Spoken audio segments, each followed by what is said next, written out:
Olá, meus queridos, graça e paz, tudo bem? Tudo na paz, graças a Deus. Estamos aqui mais uma vez para divulgarmos um vídeo para o nosso canal no YouTube, Canal da Graça, ao qual nós ensinamos e falamos sobre escatologia plena e escatologia consumada. Que escatologia é essa? O nome já diz, né? Escatologia consumada, escatologia plena. Nós acreditamos que tudo que está na palavra de Deus, principalmente com relação às profecias bíblicas, tudo já cumpriu. O livro do Apocalipse, principalmente, ele é um livro que já aconteceu, os fatos que já ocorreu, e tudo se resumiu em Cristo, tudo se cumpriu em Cristo. Meus queridos, gostaria que você continuasse se inscrevendo no nosso canal, se continuasse deixando seu like. Toda vez que você deixa o like, meu querido, você está dizendo para o YouTube que você gostou, né, desse conteúdo que está no vídeo e que o YouTube recomenda para outras pessoas. Por isso o like é muito importante, porque às vezes alguém assiste o vídeo, às vezes alguém até compartilha, mas se esquecer de deixar o like, o YouTube vai entender que quem viu o vídeo e não deu like é porque não gostou. Então, quando você deixa o seu like, você está dizendo para o YouTube, para ela mandar para outras pessoas, tá bom, meu querido? E quando você visualizar o vídeo, se inscrever no nosso canal, compartilhar, se inscrever, você também faça uma coisa muito importante. Você ative o sininho de notificações ao se inscrever, para que toda vez que tem um conteúdo novo no nosso canal, você seja notificado, tá bom, meu querido? Eu quero deixar aqui como base neste vídeo, 2 Coríntios capítulo 5. O contexto fala a esperança do crente, mas eu quero deixar aqui a partir do versículo 11, 2 Coríntios capítulo 5, a partir do versículo 11, onde fala sobre o ministério da reconciliação. Assim que conhecendo o temor do Senhor, Paulo escrevendo aos crentes de Corinto, né? A segunda carta dele aos crentes de Corinto. Assim que conhecendo o temor do Senhor, tentamos persuadir, nesse caso aqui, é convencer os homens o que somos, é manifesto a Deus. Paulo está dizendo, o que nós somos é manifesto a Deus. E espero que nas vossas consciências, ou seja, nas vossas mentes, no vosso raciocínio, sejam também manifestos. Não nos recomendamos outra vez a vós, mas damos-vos ocasião de vos gloriardes por nossa causa, para que tenhais que responder aos que se gloriam na aparência e não no coração. Se enlouquecemos, é para Deus. Se conservamos o juízo, ou seja, a razão, porque juízo é razão. Se conservamos o juízo, é para vocês, que no caso aqui o verbo é vós, a segunda pessoa. Mas como eu estou no futuro da fala, eu posso usar o verbo vocês. Pois o amor de Cristo nos constrange, julgando nós isto. Um morreu por todos, logo todos morreram. É aqui que está o maior ou um dos maiores enganos da religião. A partir do versículo 15, fala assim, o versículo 14, pois o amor de Cristo nos constrange, julgando nós isto, um morreu por todos, logo todos morreram. E ele, pronome Cristo, morreu por todos, para que os que vivem, não vivam mais para si, mas para aquele que por eles morreu e ressurgiu. Assim que daqui por diante a ninguém conhecemos segundo a carne, ainda que tenhamos conhecido a Cristo segundo a carne, contudo agora já não o conhecemos neste modo. Portanto, se alguém está em Cristo, nova criatura é. Se alguém está em Cristo, nova criatura é. As coisas velhas já passaram, tudo se fez novo. E tudo isto provém de Deus, que nos reconciliou consigo mesmo por Jesus Cristo e nos deu o ministério da reconciliação. Isto é, Deus estava em Cristo reconciliando consigo mesmo o mundo, não imputando aos homens os seus pecados, não imputando aos homens seus pecados, e nos confiou a palavra de reconciliação. Meus queridos, às vezes eu fico impressionado por que os grandes líderes, grandes pastores que pertencem ao sistema religioso, porque o que segura esses homens? Eu me pergunto a mim mesmo, você conhece no Brasil, tem homens que têm um grande conhecimento religioso, até tem canais no YouTube que eu poderia mencionar aqui um por um. Às vezes eu fico impressionado e eu me pergunto por que esses homens, eles não falam a verdade de uma vez por todas para todo mundo que é alcançado através do canal deles, através das mensagens deles. Por que eles não falam a verdade sobre inferno, sobre diabo, sobre sepultura, sobre religião? Você está vendo aqui, meu querido, que Paulo ele está dizendo que o que nós somos é manifesto a Deus, e ele espera que na consciência dos crentes de Corinto fosse também manifestado. Ou seja, Paulo está falando que ele estava tentando persuadir os homens a partir do conhecimento do temor do Senhor. Tentamos persuadir os homens. O que somos é manifesto a Deus, e espero que nas vossas consciências também seja manifesto. Então Paulo, ele está dizendo aqui que como os crentes de Corinto já sabiam que Deus se manifestava na vida de Paulo, ele gostaria que todos entendessem que o mesmo Deus que se manifestava na vida de Paulo também pudesse se manifestar na vida deles, desde que eles tivessem uma consciência sã, tranquila, uma consciência que pudesse também estar sarada nessa questão. Então Paulo, ele está dizendo que Cristo, ele morreu por todos, para os que vivem, para os que vivessem, não vivesse mais para si, mas para aquele que por eles morreu e ressurgiu. Então Paulo, ele está dizendo, daqui por diante, a ninguém nós vamos conhecer em carne. Daqui por diante, a ninguém conhecemos segundo a carne, ainda que tenhamos conhecido Cristo segundo a carne, contudo agora já não conhecemos deste modo. Se você observar o maior engano da religião, Paulo está falando que Cristo, através da sua morte, ele morreu para reconciliar o homem com Deus. Paulo está dizendo que se alguém está em Cristo, é nova criatura.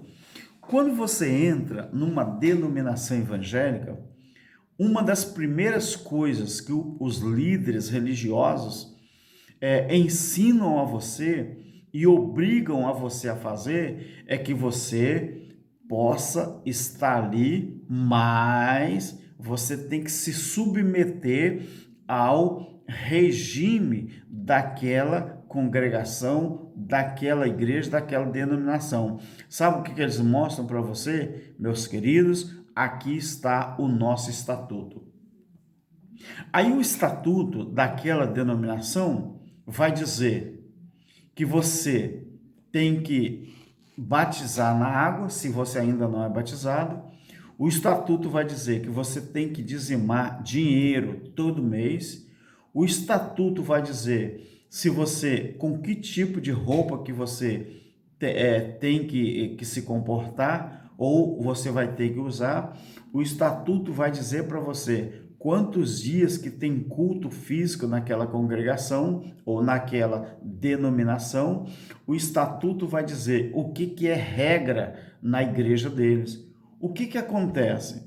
No mundo inteiro é ensinado que religião quer dizer religar, e a religião, ela religa o homem a Deus. É mentira. Quem religou o homem a Deus, pelo menos é isso que a Bíblia diz, quem religou o homem a Deus, quem reconciliou o homem com Deus, não foi a religião, não foi as denominações, foi através da morte de Cristo na cruz do Calvário. A Bíblia diz aqui, versículo 17 do capítulo 5 de 2 Coríntios, fala assim, olha só, quem religou o homem a Deus foi Jesus e não a religião. No mundo inteiro, meu querido, existe mais de 50 mil denominações. Eu te pergunto, qual é a verdadeira? Existe alguma denominação dentre as 50 mil que existe hoje?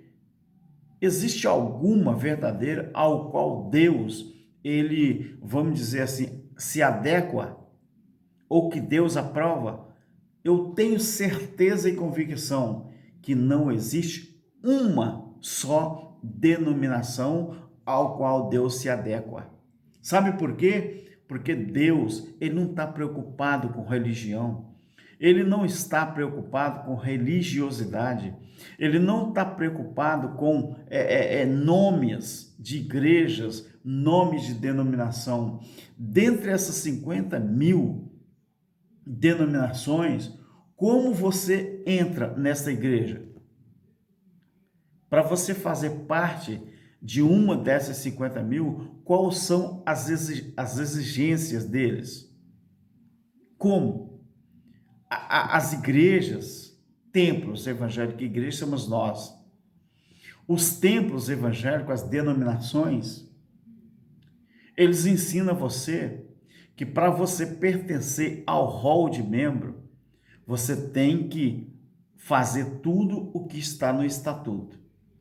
Você já percebeu, meu querido, que ao você começar a entrar numa religião, denominação, você já começa a ficar escravizado pelo sistema? Você nunca percebeu isso? Como que você vai conseguir dizer que é filho de Deus, pertencendo a uma denominação, pertencendo a uma religião, ao qual você deve obediência a um pastor, você deve obediência a um líder evangélico, você deve obediência a um regime denominacional? Quando você entra na igreja, entre aspas, ali você vai começar a sentir na pele o que é ser escravizado. Aí você vai começar a sentir dentro dessas denominações como que era na antiga aliança, como que era na lei. Você nunca observou que quando você entra numa religião, numa denominação, você começa a sentir na pele como que funcionava a lei de Moisés? Meu querido, os líderes religiosos ressuscitaram a lei de Moisés, colocaram nas suas costas aquilo que Deus, através de Jesus, ele já tirou das nossas costas. Então, quando você começa a pertencer a uma religião, uma denominação, você está se tornando escravo outra vez. Preste bem atenção, a partir do versículo 16. Vamos ver a partir do versículo 15. Ele morreu por todos, para que os que vivem não vivem mais para si, não vivam mais para si, mas vivam para aquele que por eles morreu e ressurgiu. Assim que daqui por diante a ninguém conhecemos segundo a carne, ainda que tenhamos conhecido a Cristo segundo a carne, contudo, agora já não o conhecemos deste modo. Quantos crentes que estão seguindo o Jesus de Nazaré? Mas o Jesus de Nazaré não era antes da cruz? Então por que pegaram os padrões do Jesus de Nazaré? Meu querido, nem a palavra Jesus era para estar aqui. A palavra Jesus, ela foi aportuguesada, mas se você observar, você não teria coragem nem de pronunciar o nome Jesus. Faça uma pesquisa você mesmo. Qual foi o nome que o anjo falou com Maria, que quando o menino nascesse era para colocar o nome nele? Foi Jesus ou foi Emanuel? Jesus não é filho de Deus. Não, querido. Jesus não é filho de Deus. Primeiro, meu querido, que a língua hebraica, até hoje, não existe J. Não existe. O J foi substituído. Não existe. O hebraico não existe, né? A vogal, as vogais, só existe as consoantes. Então, o anjo falou para Maria para colocar o nome do menino de Emanuel, que significava Deus conosco, significa. Mas aí, a Igreja Católica Apostólica Romana, ela colocou o nome de Jesus, sabe para quê? Eu não vou falar aqui no vídeo, eu não vou entrar nesse assunto porque é grande demais. Quando você pronuncia o verbo Jesus, você está causando, ou você está, vamos dizer assim, cometendo um grande erro, porque você está enaltecendo a um Deus, não é? Da mitologia, você está blasfemando, mas eu não quero entrar nesse assunto aqui, né? Todos nós sabemos que o nome Jesus é um nome aportuguesado, não é um nome hebraico, não, de jeito nenhum. Então, meu querido, quando a Bíblia fala aqui que assim por diante não conhecemos ninguém segundo a carne, ainda que tenhamos conhecido a Cristo segundo a carne, contudo, já não conhecemos deste modo. Portanto, se alguém está em Cristo, olha, se alguém está em Cristo, é nova criatura. Mas o que os líderes te falam dentro dos templos? Se alguém não estiver com o cartão de membro de uma denominação, de uma religião, se alguém não pagar o dízimo, se alguém não jejuar, se alguém não se batizar nas águas, se alguém não pertencer a um rol de membros, a Bíblia diz que isso é mentira. A Bíblia diz que quem está em Cristo é nova criatura. E quem disse que para você estar em Cristo, você precisa passar pelo crivo da religião? Onde que está escrito isso na Bíblia? Aí muita gente fala que igreja ou religar, que é o termo do significado de religião, que a religião religa o homem a Deus. Mentira!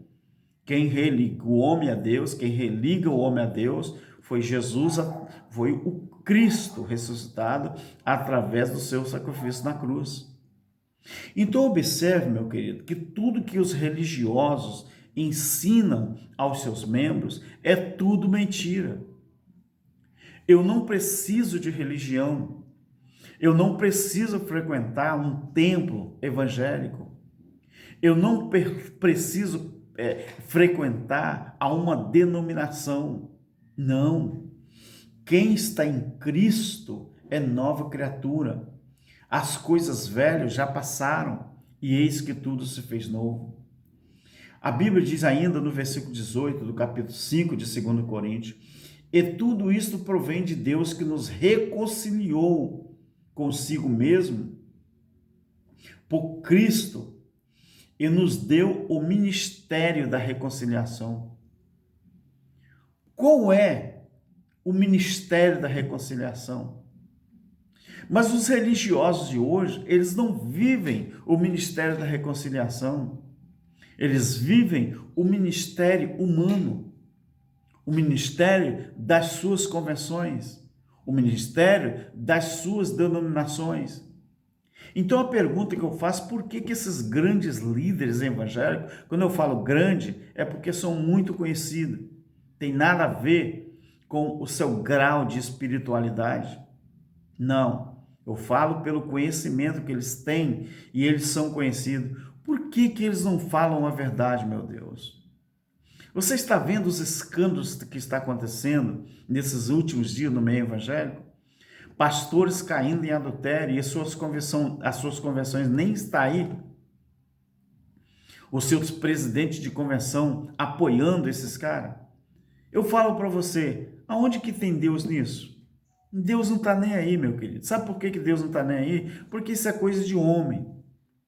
Agora, muita gente fala assim, Deus vai cobrar, Deus vai cobrar, Deus vai cobrar. Não, meu querido. Deus, ele cumpre a palavra dele, ele fala, tudo que eu plantar, eu vou colher. Às vezes eu vou enganando e também sendo enganado. É isso que a Bíblia diz. Eu vou enganando. Uma hora chega a conta. Uma hora chega a tarifa. E eu tenho que pagar. Eu pago aqui. Não é? Deus vai me cobrar no juízo vindouro, não, querido. A Bíblia diz que o que nós plantamos aqui, nós colhemos aqui. Se você estudar capítulo 8 de Romanos, você vai ver que a morte eterna é quando uma pessoa morre, que o seu corpo ele vai para a terra, o seu espírito não volta para Deus, porque não é todo mundo que tem o Espírito de Deus dentro dele. Isso é que é morte eterna. Agora, o que é vida eterna? É quando o corpo físico deixa de existir aqui, que o seu espírito ele volta para Deus. Você deve observar sempre a palavra volta. Então, veja bem o que diz. Versículo 19. Isto é, Deus estava em Cristo, reconciliando consigo o mundo, não imputando aos homens os seus pecados, e nos confiou a palavra da reconciliação. Se Deus que é Deus, através do ministério da reconciliação, ele reconciliou consigo o mundo e não imputa aos homens seus pecados. Quando você entra numa denominação, você fica doente. Você começa a adoecer psicológico, emocional, até fisicamente, porque as denominações, para extrair dinheiro de você, eles começam a dizer que você é pecador, que você vai para o inferno se você não pagar o dízimo, se você não pertencer a uma denominação, você vai para o inferno, que você é pecador. Você já parou para prestar atenção que eles fazem tudo contra a palavra de Deus? Eles fazem tudo errado. Eles não estão nem aí se lixando com nada, meu querido. Bíblia, apesar de que, se você estudar com profundeza, esta Bíblia que nós usamos, ela foi alterada para mais e para menos. A Igreja Católica, o que fez com essa Bíblia aqui? Eles pegaram um pouco de verdade, colocaram aqui dentro. Então, a gente lê isso aqui, mas a gente mesmo, meu querido, ninguém tem certeza do que eu estou lendo para você é a verdade. Porque não existe original mais, nem hebraico, nem aramaico, nem grego, não existe mais originais no mundo para eu saber, para você saber se é verdade ou mentira o que está aqui dentro. Por isso Paulo diz, nós vivemos por fé e não por vista. Não acredite, meu querido, quem reconciliou o homem com Deus não foi a religião. Você não precisa de religião para estar convicto de que você está religado com Deus. Você só tem que acreditar numa coisa, no sacrifício de Cristo na cruz do Calvário. Aquele sacrifício, sim, foi para reconciliar você com o Altíssimo. Saia do engano. Abandone o sistema religioso, porque o nosso Criador, o Altíssimo, o Pai das luzes, ele detesta a religião, ele detesta o ministério dos homens. A verdadeira adoração ao Altíssimo, ao Criador, está aqui, ó, na mente e no coração. Pelo menos é isso que ele ensinou a mulher samaritana. Tenha uma boa semana, tenha um bom dia, uma boa semana. Até o próximo vídeo e um abraço para todos os nossos irmãos ensinadores da graça, no Brasil e no mundo. Fique com Deus. Amém.